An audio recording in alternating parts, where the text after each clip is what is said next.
Habang naglalakad ako papauwi sa amin, parang di totoo, bigla na lang humangin. Para kung nasa movie, slow motion ang paligid. Isang babae ang bumihag sa aking mata. May katangian siya ni Maria Clara, mestiza at maganda na dalaga.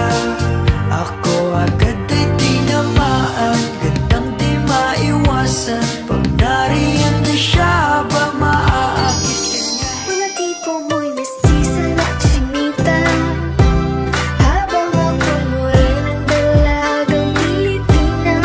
Tignan mo naman ako sa mga mata mo, huwag kang kumaripas ng takbo.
Ay mararamdaman, lalo na kung